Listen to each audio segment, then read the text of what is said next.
This is the legendary bus story.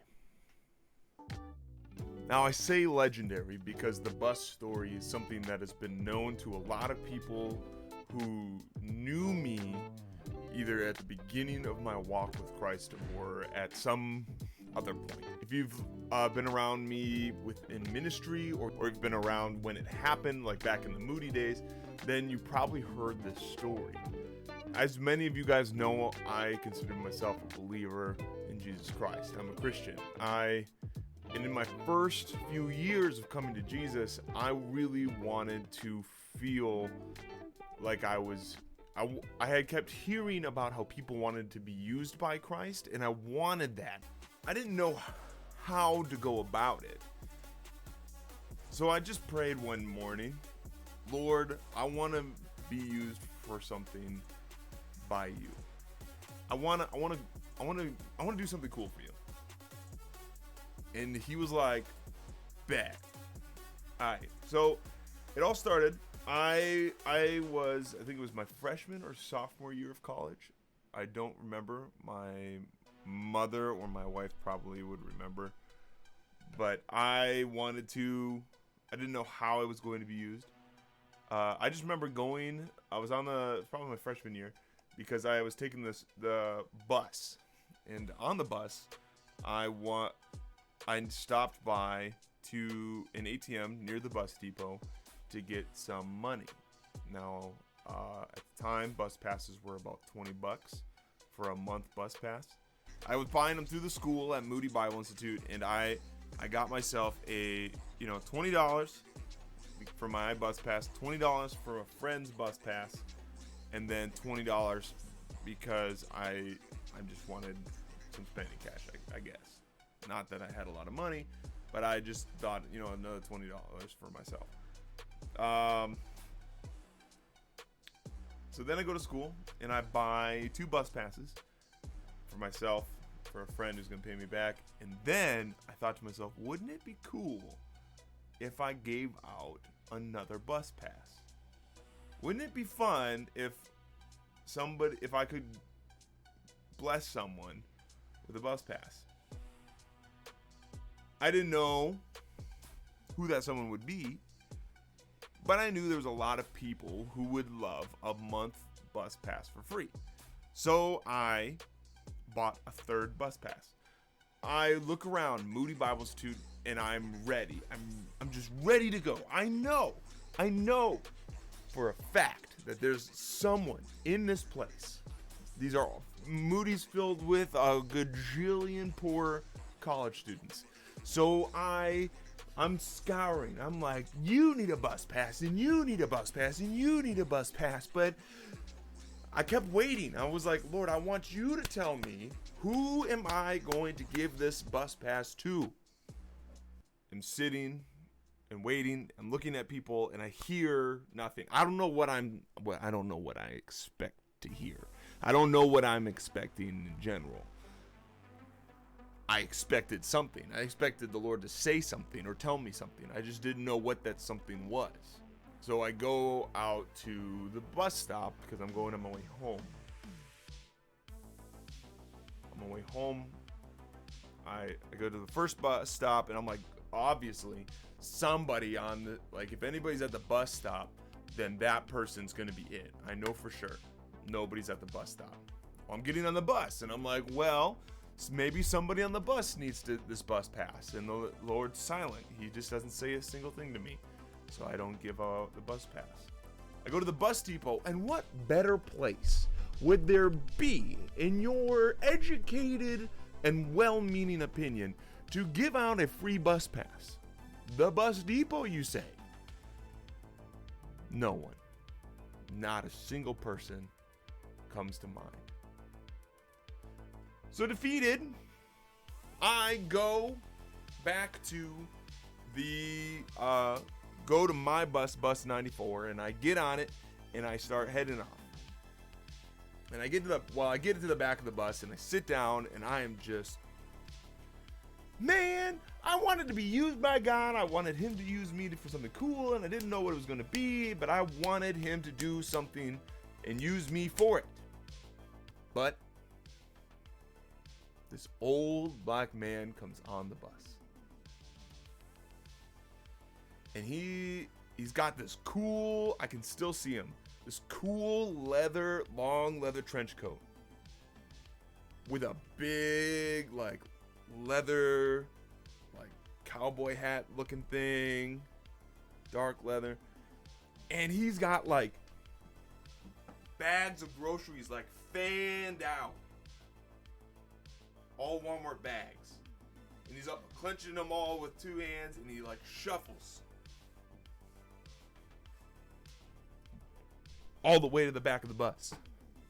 He sits down next to me. I must have looked like a complete idiot because I'm watching this guy like,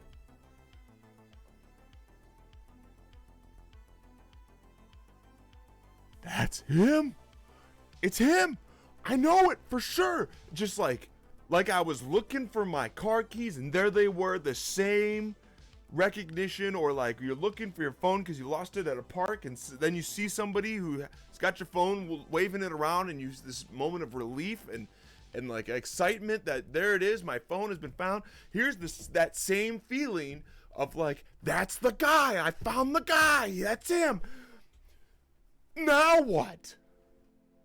And I'm freaking out. I didn't expect God to say, like, this is the guy, even though I fully expected him to do that. I'm just like, what do I do, Lord? What do I say? And he reminds me of this passage that says, when you're on trial, do not worry about what you say, for the Lord will speak for you. And I'm like, okay, well, here I go. Like, you need to say, I'm here, so you get to say something. So I turn to him and I go, sir, do you need hi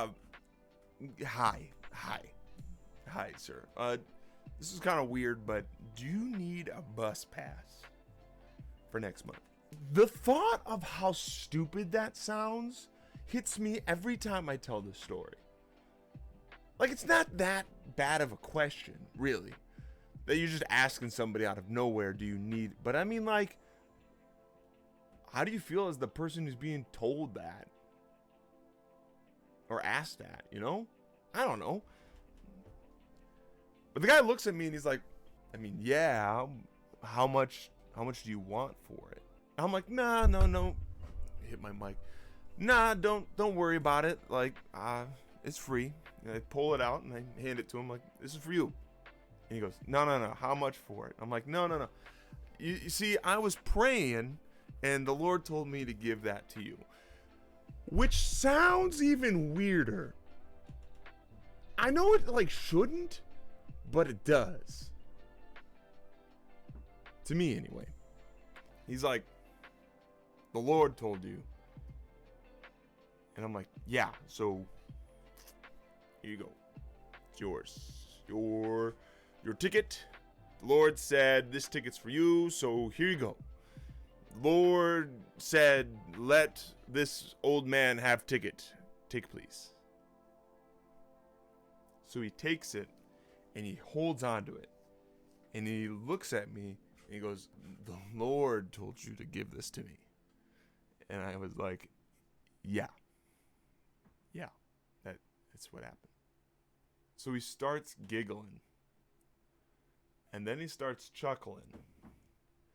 And then he starts howling on the bus. Like, he is gut loud, laughing, and everybody in the bus is looking at us.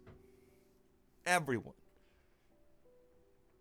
And I'm starting to freak out. Like, I was expecting the story to be done already. Like, you know, it was like cut, end of story time, that's the end, and it was a cool moment, I gave it away. No, the guy's like laughing his head off and he's going nuts.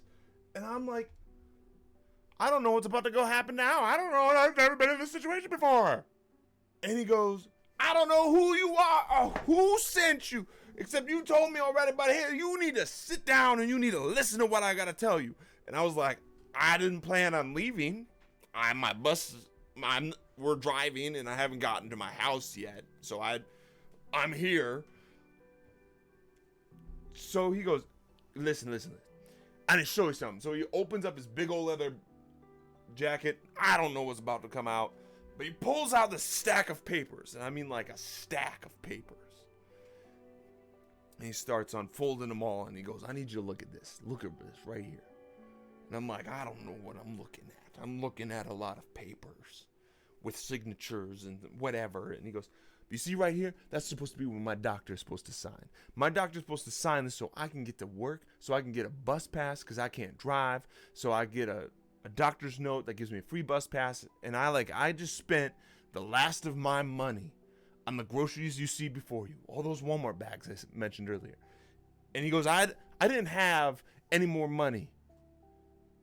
I didn't have the doctor didn't sign the papers, so I wasn't going to be able to go to work tomorrow. And you come on this bus and you tell me that Jesus sent you so that I could have a bus pass? And I was like, yeah, that's exactly what happened. So I look at this guy and he goes, I need to tell you another story. He goes, there was two couples. There was a couple. Two people. That's what a couple is. And they got married. When they got married, this young couple bought themselves a pickup truck. That pickup truck that had the bench seat. So, like an old Ford pickup. And the husband would always drive in it. And the wife is all snuggling up to him and like holding his arm. And they're all cutesy and whatever. And the years go on and the love starts to dwindle. Loses its first fire.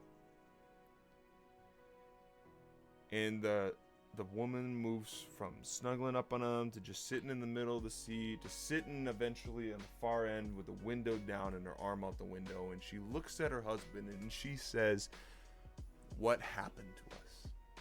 He goes, what do you mean? What happened to us? Used to be so close. But now I've drifted so far away. We've drifted so far away. And he says, honey, I've been driving us this whole time. You're the one that drifted away. This old black man looks at me and he goes, I don't know who you are, but you were sent by God to tell me I've drifted away, but he's still driving me. Thank you. And we went nuts on that bus. We were worshiping on that bus. We were just hallelujahs and all that kind of stuff. And I got out. He's like, he even told me, he goes, I wasn't supposed to be on this bus. This bus does not go to my house. I never take bus 94. I just know that one of my good friends is here. I had a 2-hour ticket and it was about to expire. I wasn't going to catch my bus, so I'm going to a friend's house to get a ride so I can go to my home. And so I never go on this bus. And I go on this bus, and this is the bus that the Lord told me to go on because you needed to tell me I needed to come back to him through a bus ticket. I get off that bus. He gets off the bus. He's like, hey, I'll never see you again. And I'm like, I'll never see you again. I've never seen him again. And he leaves, and everybody's looking at me looking for explanation. I'm like, I don't know how to explain to you what happened. I don't know what just happened.